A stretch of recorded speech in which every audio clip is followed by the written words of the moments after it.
स्वागत। नव्या युगाची नवी दिशा देणारी प्रबोधन दिशा न्यूज। मी दत्तात्रय सुर्यवंशी। माझ्यासमोर बसलेले ते राष्ट्रवादी काँग्रेसचे ज्येष्ठ नेते म्हणायला हरकत नाही, कारण राष्ट्रवादीची स्थापना झाल्यापासून आज ते शरद पवार साहेबांच्या खांद्याला खांदा लावून काम करत होते। आज राष्ट्रवादी म्हणजे दुफळी निर्माण करून दोन पक्ष वेगळे झाले। आता जो निकाल लागला तो अजितदादांच्या बाजूने लागलेला आहे।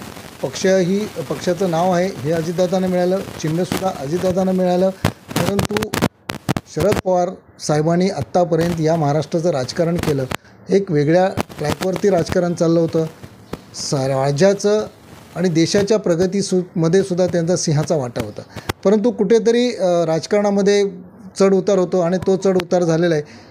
जे आज शरद पवारांच्या बरोबर म्हणजे कोणतीही गोष्ट जर करायची असेल ती शरद पवार साहेबांचं नाव घेतल्याशिवाय ते करत नव्हते, परंतु ज्यावेळेला संघटनेमध्ये दोन संघटना झाल्या त्यावेळेला मात्र त्यांची द्विधा मनस्थिती झाली की मी शरद पवार साहेबांच्या बरोबर जाऊ की अजितदादांच्या बरोबर जाऊ।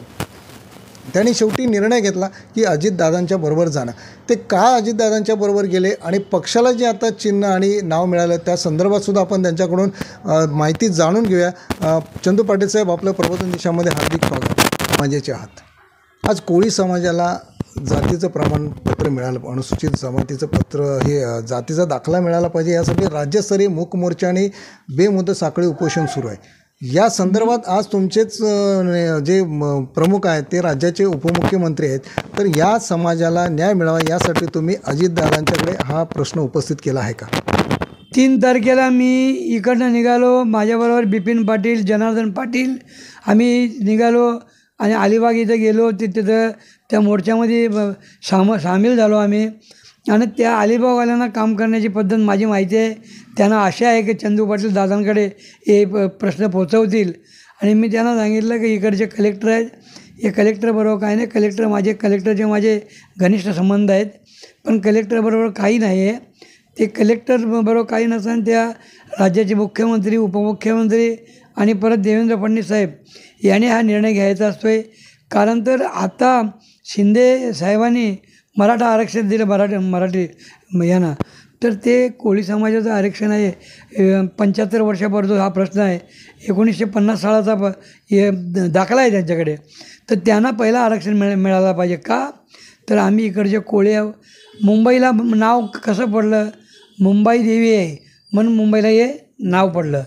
म्हणून आता तिन्ही लोकांनी मिळून आज महायुती आहे, तिन्ही लोकांनी मिळून ताबडतोब यांचा निर्णय घ्यावा। मी मिटिंग मागितलेली आहे आणि अलिबागवाले आता मी ठाणे कलेक्टरला जाणार तिकडच्या मच्छीमारांना मी भेटण्यासाठी, आणि तिकडं जाऊन त्यांनाही सांगितलं की मी दादांशी माझं बोलणं झालेलं आहे, पण याच्यावर काहीतरी तोडगा निघेल ही मला खात्री आहे।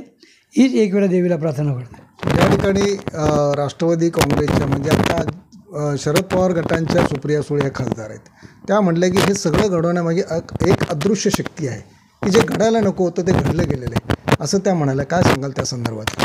ते घडलं 1-2 माणसामुळे घडलेलं आहे, त्यांचं मी नाव घेत नाही, पण ते दादाला आवडलं नाही। मागच्या वेळेला किंग सर्कलला मिटिंग झाली त्यावेळेस दादानी मागणी केली होती की मला प्रदेश अध्यक्ष द्या आणि मी सगळ्यांकडे घराघरात पोचून आणि माझ्याकडे जबाबदारी द्या, माझी जबाबदारी मी कशी का पार पडतो आहे आणि आमदारांना घेऊन कसा मी जाईन आणि काय आमदारांना घेऊन मी न्याय देईन ते मी माझ्या पद्धतीने मी करीन। तर त्याच्यामध्ये काय डिस्पोज झालं नाही म्हणून दादांनी तिकडे उडी मारली। आता चंदू पाटील यांनी सांगितलं की हे व्हायला नको होतं परंतु झालेलं आहे, कारण राज्याच्या विकासाचा सुद्धा इकडे विचार केला पाहिजे। काही अंतर्गत वाद असतात, वाद विकोपाला गेले आणि त्यामुळे ही फटाफूट झाली, परंतु भविष्यात कदाचित हे एकत्र येऊ शकतील असे त्यांनी या ठिकाणी सांगितलं। सागरसह दत्तात्रय सूर्यवंशी, प्रबोधन दिशा न्यूज।